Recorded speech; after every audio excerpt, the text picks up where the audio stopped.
নমস্কার বন্ধুরা, কেসি কিচেনে সবাইকে স্বাগত। আজ আমি নিয়ে এসেছি কাঁকরোলের একটা ভীষণ টেস্টি রেসিপি। এরকম কাঁকরোলের রেসিপি দিয়ে শুধু ভাত, এক থালা ভাত এমনিই খাওয়া হয়ে যাবে। চলো দেখে নিই, রেসিপিতে চলে যাই কিভাবে আমি বানাচ্ছি। আমি 7-8টা কাঁকরোল নিয়েছি। কাঁকরোলগুলো নিয়ে নেওয়ার পর দেখো, প্রথমে ভালো করে ধুয়ে নিয়েছি। ধুয়ে নিয়ে এইভাবে লম্বা পাতলা পাতলা করে কিন্তু কেটে নিতে হবে। এইভাবে পাতলা করেই কিন্তু রেসিপিটা বানালে বেশি ভালো লাগবে খেতে। এরপর এইদিকে একটা কড়াই চড়িয়ে দিয়েছি। কড়াইয়ের মধ্যে 1 চামচের মতো প্রথমে তেল দিয়ে দিলাম। তেলটা গরম হয়ে যাবার পরে দেখো, সমস্ত যে প্রথমে খুন্তিতে করে চারদিকে ছড়িয়ে দিলাম, তারপরে ওই যে কাঁকরোলগুলো কেটে রেখেছি সেগুলোকে আমি দিয়ে দিলাম। দেখো, কাঁকরোলগুলো দেখেই বোঝা যাচ্ছে ভীষণ পাতলা পাতলা করে কেটেছি। আর এই রকম রেসিপি খেতে খুব টেস্ট হয়, এত ভালো লাগে, গরম ভাতে আর কোনো তরকারিরই প্রয়োজন হয় না। এই কাঁকরোলের তরকারি দিয়েই সমস্ত ভাতটা খাওয়া হয়ে যায়। আর এটাকে দেখো ভালো করে কিন্তু একটু সময় নিয়ে নাড়াচাড়া করে করে এটাকে ভেজে নেব, বেশ লাল লাল করে ভেজে নেব। এরপরে এর মধ্যে হলুদ একটুখানি দিয়ে দিলাম, খুবই হাফ চামচের মতো হলুদ দিলাম। হলুদ দিয়ে পুরো কাঁকরোলগুলোকে উল্টে পাল্টে ভেজে নেব। আর দিয়ে দিলাম একটু সামান্য, খুবই ছোট চামচের হাফ চামচের মতো নুন। এবারে সমস্ত কাঁকরোলগুলো একটু সময় নিয়ে উল্টে পাল্টে ভেজে যাব। তোমরা তো কাঁকরোলের অনেক রকম সবজি বা ভাজা নানা রকম রেসিপি বানিয়ে থাকো। এই রকম আমার মতো একদিন বানিয়ে দেখো, খেতে অসম্ভব ভালো লাগবে। দেখো, এটা আমি ঢাকা দিয়ে দিলাম, ওইদিকে আমার হতে থাক। আমি মশলাটা করে নিয়ে দেখো, 1 চামচ পোস্ত, 1 চামচ সাদা সর্ষে, 1 চামচ তিল আর 3-4টে কাঁচা লঙ্কা, এইগুলো আমি পেস্ট করে মশলাটা ওইদিকে আমি রেখে দিলাম। তারপরে দেখো, এইদিকে ফিরে এসে ওরই মাঝখানে আমি 2-3 বার কিন্তু নেড়ে দিয়েছিলাম। আর এই রেসিপিটা পুরোটা তোমরা দেখো, দেখলে বুঝতে পারবে কিভাবে আমি বানাচ্ছি। পুরো রেসিপিটা দেখার জন্য তোমাদেরকে অনুরোধ রইল, পুরো রেসিপিটা তোমরা দেখো। দেখো, কাঁকরোলগুলো ভাজা হয়ে গেছে। এবার আমি কড়াই থেকে সমস্ত কাঁকরোলগুলোকে উঠিয়ে নিচ্ছি। আমার রেসিপি যদি তোমাদের ভালো লেগে থাকে তো লাইক, শেয়ার ও কমেন্ট অতি অবশ্যই করে দিও। নতুন বন্ধুদের সাবস্ক্রাইব করার অনুরোধ রইল। সমস্ত কাঁকরোলগুলো ভেজে নিয়ে কড়াই থেকে উঠিয়ে নেবার পর 1 চামচের মতো আরও আমি তেল দিয়ে দিলাম। আর দিয়ে দিলাম একটা শুকনো লঙ্কা 2 টুকরো করে, আর 1 চামচের মতো কালো জিরে ফোড়ন দিলাম। কালো জিরেটাকে ভালো করে একটুখানি ভেজে নেব, তাহলে কিন্তু বেশ ভালো লাগে রেসিপিটা।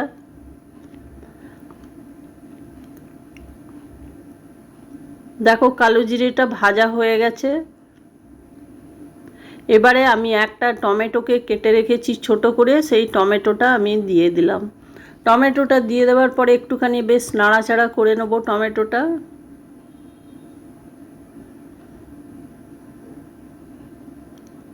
একটু নাড়াচাড়া করে নিলে টমেটোটা বেশ নরম হয়ে যাবে। একটুখানি ভেজে নিচ্ছি টমেটোটা।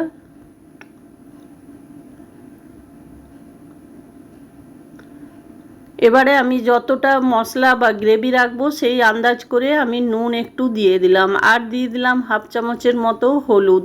আমি কাঁকরোলটা ভাজার সময় একটুখানি নুন দিয়েছি, সেইটা মাথায় রেখেই কিন্তু নুনটা দিতে হবে। নুনটা দিয়ে দেওয়ার পর টমেটোটা একটু নাড়াচাড়া করে নিলাম। তারপরে ওইদিকে যে তিল বাটা বা সর্ষে পোস্ত বাটাটা আমি বেটে রেখেছি, সেই মশলাটা আমি এটার মধ্যে দিয়ে দিলাম। দিয়ে দেওয়ার পর টমেটোটা বেশ ভালো করে কিন্তু মশলার সাথে একটু কষিয়ে নিতে হবে, কেন কি এটার মধ্যে তিল আছে। আর সমানে কিন্তু এটাকে নাড়িয়ে যেতে হবে, সর্ষে পোস্ত তিল মিলানো আছে সেই কারণে, না হলে কিন্তু ধরে যাবার ভয় থাকবে।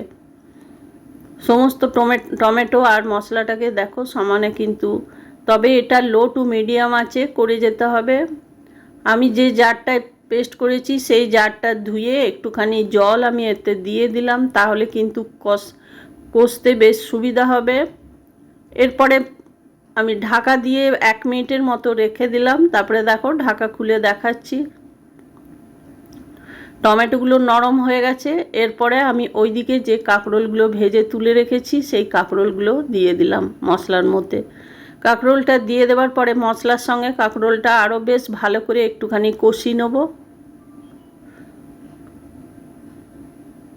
আর এই রান্নাটা ভীষণ ঝটপট হয়েও যায়, খুব বেশি রকম সময় লাগে না। আর এখন তো বাজারে প্রচুর কাঁকরোল বাজারে পাওয়াও যায়।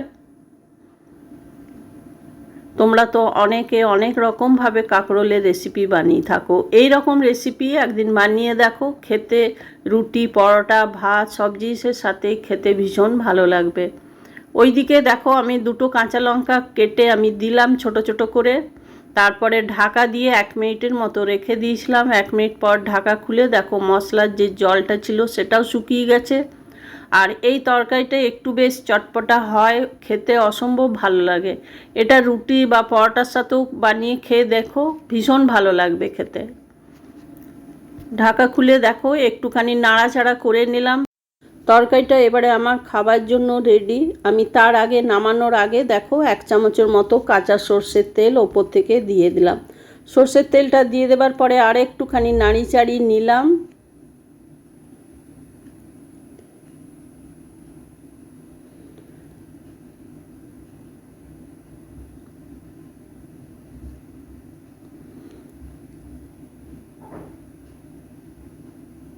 এবারে আমি এটাকে গ্যাসটা বন্ধ করে দেবো। দেখো আমি গ্যাসটা বন্ধ করে দিলাম। তরকারিটা খাবার জন্য একদম পারফেক্ট রেডি হয়ে গেছে। এরপর আমি ঢাকা দিয়ে স্ট্যান্ডিং টাইমে বেশ কিছুক্ষণ রেখে দিলাম। তারপরে দেখো ঢাকা খুলে দেখাচ্ছি কত সুন্দর আর কত লোভনীয় কাঁকরোলের রেসিপিটা হয়েছে।